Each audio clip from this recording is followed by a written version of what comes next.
범범이 로베리 추석 명절 특집. 오늘의 주제는 클럽에서 술 마시고 원나잇 하면 모두 중간간이다 아니다, 이것을 따져보겠습니다. 중간간이다 아니다, 의견. 아니, 당연한 이야기지만 모두 중간간인 건 아니죠. 제 입장은 대부분 중간간일 수 있습니다. 누가 맞을까요? 오늘 한번 얘기를 한번 진지하게 나눠봅시다. 왜 아니죠? 아니, 클럽에 내가 가보진 않았지만 클럽에 남자 여자가 만나가지고 서로 뜻이 통해가지고 뭐 그날 밤 같이 잤다, 성관계를 했다, 그러면 서로 합의에 의한 성관계이기 때문에 원칙적으로 중간간의 문제는 생기지는 않죠. 그리고 뭐 클럽이라는 데가 인사불성이 될 정도로 술을 뭐 많이 마시는 사람도 있겠지만, 애초에 이제 춤을 즐기러 가거나 다른 사람을 만나러 가는 목적이 있는 사람들은 뭐 그렇게까지 많이 마시지 않기 때문에 중간간이 되려면 술에 취한 상태를 이용해서 의사결정을 할 수 없는 상태를 이용해서 해야 되는데, 그런 상황이 만들어지기도 쉽지 않죠. 보통의 경우에는 합의에 의한 성관계로 별 문제 없이 끝난다, 그렇게 보는 게 맞죠. 안 그러면 어떻게 클럽 다니겠어요? 젊은 사람. 저는 어떻게 생각하냐면, 저는 청담동에 예전에 산 적이 있었는데, 청담동에는 대한민국 3대 클럽이 있었어요. 지금은 사라졌던 L 호텔 뭐에 거기 호텔에 뭐 클럽이 하나 있었고요. 그쪽에 고래문양 이렇게 돼 있는 그 클럽이 있고, 또 근처에 하나 있습니다. 그 고래문양이 있는 그려진 금요일 토요일 되면 난리가 나는 클럽이 있었는데, 외국인도 많이 오는 그런 클럽에서 제가 슈퍼마켓을 지나가면서 물건 사가지고 지나가면서 여기 클럽이구나 하고 지나간 적이 여러 번 있었는데, 왜 살았으니까 거기에 보면은 난리도 아니에요. 유명 클럽 앞에 가면은, 강남이나 이태원에 가면은 술을 엄청 먹어요. 처음에 많이 안 먹죠. 엄청 많이 먹고 마지막에 이제 서로 마음에 드는 남녀가 같이 갑니다. 근데 상당 부분은 여성분들이 좀 과음을 하십니다. 그리고 과음을 한 상태에서 원나잇을 하고 갔는데, 보통 뭐 그럴 수 있죠. 실질적인 관계는 그날 서로 눈이 맞아서 마음이 통했네? 그래, 그럼 한번 자볼까? 하고 잘 수 있죠. 그런데 문제는 현실에서 어떠냐면, 자, 남자분들 잘 들으세요. 그렇게 원나잇 하고 나서 여자가 가만히 생각하니까 나는 얘하고 잘 이유가 없었는데 왜 잤지? 그리고 눈을 떠보니까 이 남자하고 모르는 남자가 내 옆에 있어. 또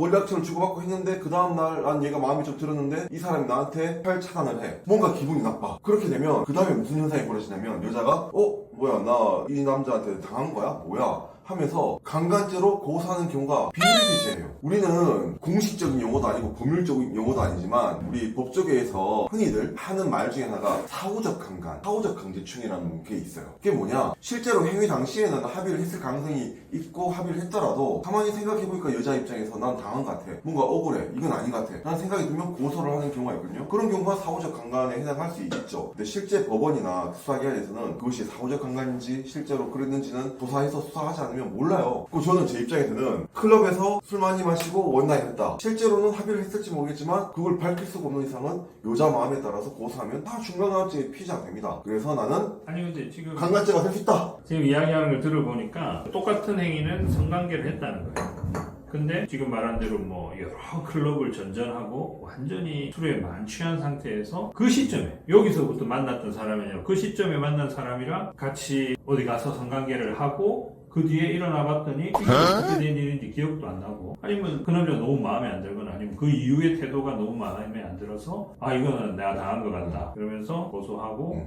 그래서 뭐 방금 표현대로 원래는 없지만 사후적으로 상황이 강간당한 것처럼 그렇게 되는 경우가 생길 수도 있겠죠. 그런데 그 남자분들이 잘 생각하셔야 되는 게, 여자도 마찬가지입니다. 타임라인을 봤을 때 지금 비교적 멀쩡한 1일 때 서로 뜻이 통해가지고 가면 합의에 의한 성관계겠죠. 당연한 거 아니겠습니까? 근데 그 뒤에 뭐 마음에 안 드는 사람이면 합의를 안 했을 것이고, 뭐 합의를 할 정도면 적어도 용납할 정도는 됐으니까 같이 갔을 거 아니에요.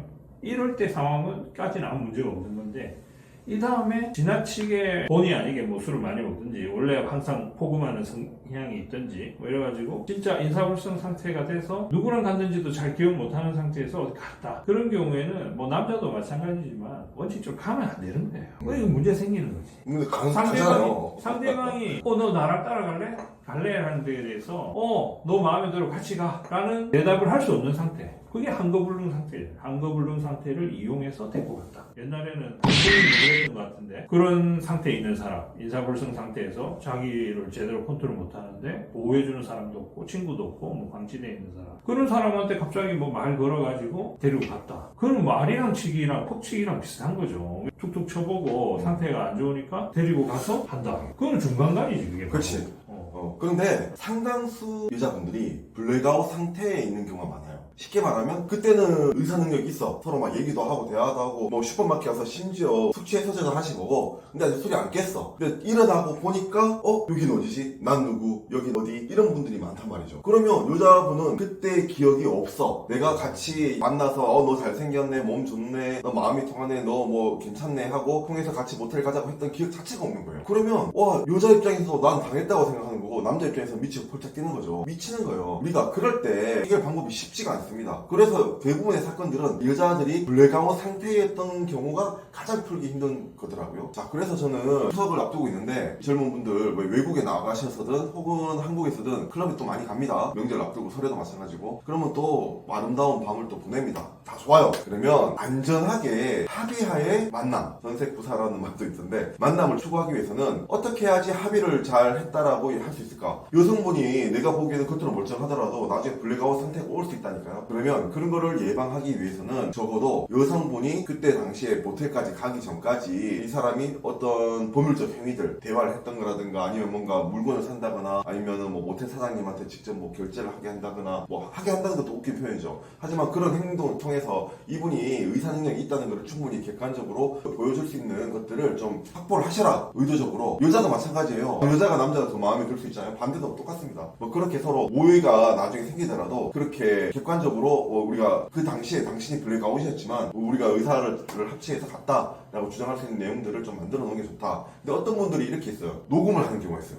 근데 그게 좀 약간 케바키지 않나요? 증거로 쓰일 때? 아니 뭐 그래 나도 블랙아웃이라는 말 자체를 판결문에서 알게 된 것 같은데 그 뭐 멀쩡하게 행동하는 것 같지만 나중에 나는 기억이 안 나고 그렇게 한 적이 없다라고 하는 현상이 존재하죠 세상에. 남자들 뭐 술 먹고 택시기사 때려놓고 나는 전혀 그런 적이 없다 이렇게 부인하는 사람들 많고 여자들도 자기가 동의하는 듯한 행동을 해서 같이 모텔에 가서 성관계를 했지만 나는 전혀 동의한 적이 없고 정신 차려보니 모텔방이었다 이렇게 말하는 사람들도 많이 있죠. 그럼 블랙아웃 현상이라는 게 존재하기 때문에 그것 때문에 가끔 무죄가 나오는 경우도 있죠. 판결문에 곧잘 기재되긴 합니다. 여자가 블랙아웃 상태에 있었던 것 같다. 둘이 뭐 응급불능 상태를 이용해서 중간간 건 아닌 것 같다. 무죄할 때 주로 많이 나오죠. 그런 것이 있기 때문에 위험성이 있긴 있어요. 그래서 뭐 방금 말씀하신 대로 뭐 내 생각 같으면 처음 본 사람과는 자지 말라고 말하고 싶어요. 원래는 처음 본 사람하고는 자는 것이 아니다. 근데 이제 뭐 도저히 그걸 막을 수 없는 뭐 그런 열정이 넘치는 그런 상황이었다면 이 사람이 나중에 블랙아웃을 주장할 수도 있다는 것을 생각해 놔야 되고 그걸 녹음하는 거 괜찮긴 괜찮아요. 그 사전 단계에서 서로 대화하는 내용 녹음하는 거는 대화자 사이의 녹음이니까 특별히 위법한 건 아니고 다만 이제 그런 모텔까지 가는 길에 나눈 대화를 녹음하는 것 정도까지는 괜찮은데 그 안에서 성관계하는 상황이 됐을 때는 그거는 이제 단순한 대화가 아니라 성적 수치심하고도 연결이 되기 때문에 성관계하는 상황이 돼서도 계속 녹음하는 거는 범죄가 될 수 있겠죠. 그런 부분은 차이가 있습니다. 근데 대화자 사이에 그 이전에 이제 모텔까지 가는 길 또는 마지막 단계죠. 슈퍼 같은 데 들러서 그 사람의 자취집을 간다거나 아니면 뭐 택시를 타고 가서 모텔 앞에 내려서 모텔로 들어가거나 그 마지막 단계의 대화를 녹음해 놓으면 본인을 방어하는 데 도움이 될 수 있을 것 같고 그거는 증거로도 합법적으로인 증거로도 쓸 수 있죠. 저는 생각이 조금 다른데 남자든 여자든 또 술을 덜 마신 쪽에서 녹음을 하는 거는 양날의 검 같은 나를 뵐 수도 있고 상대를 뵐 수 있는 것 같아요. 왜냐하면 이게 그때 상황을 동영상 촬영해서 다 보여준 게 아니라 목소리만 들리기 때문에 이 여자분이 예를 들어서 그때 당시에 안치를 했지만 뭐 그래도 약간의 어떤 행위를 할 수 있는 정도다.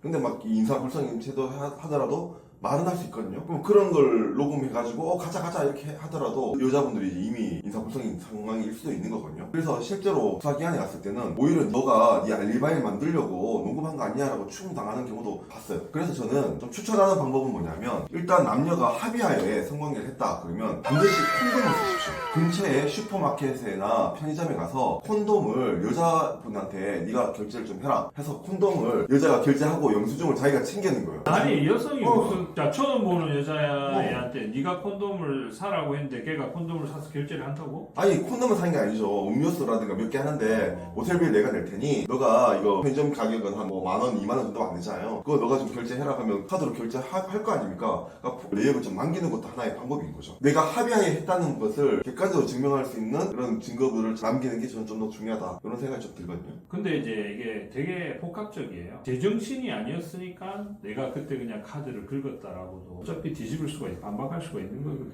그러니까 살 때 저는 콘돔이라는 게 되게 중요하다 생각하는데 강간의 의도가 있으면 콘돔 보통 안 삽니다. 근데 이제 합의하면은 안전을 위해서 모텔에서 뭐 근처에까지 가다 편의점 찾아서 갔다가 그걸 콘돔을 사서 오면은 그건 합의하에 성관계를 하려고 한 가능성이 또 높다 볼 수 있거든요. 그 제가 했던 사건 중에 모텔비를 여자가 결제했던 사건이 있긴 있었어요.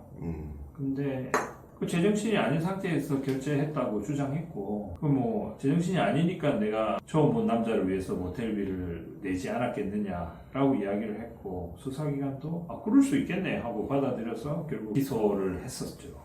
그리고 재판에 올라갔는데 뭐 여러 가지 다른 정황이 있었기 때문에 그 상황만으로는 그 여자가 확실히 블랙아웃 상태이기 때문에 이렇게 된 것인지 아니면 그때 정말 제정신이 아니었는지를 밝히기가 좀 어렵더라고요. 오랫동안 재판을 하고 그랬지만 결국은 유죄로 끝나게 됐었죠. 자 여러분 유죄 날 수 있습니다. 하지만 저는 비슷한 경우에 불기소 처분도 받았어요. 경찰에서 무혐의, 검찰에서도 불기소 처분. 이게 방금 말씀드린 콘돔 하나만 사용하면 다 무죄다 그런 게 아니고요. 콘돔을 사용하고 여러 가지가 결합돼서 복합적으로 있을 때는 더 무게가 사실관계가 이 사람이 남자가 억울해 로 갈 수 있고 이게 더 불리하고 사실관계가 좀 달라지면 유죄가 될 수 있는 거예요. 자 그런 부분들을 우리가 2탄에서 한번 또 준비하면 되지 않을까요?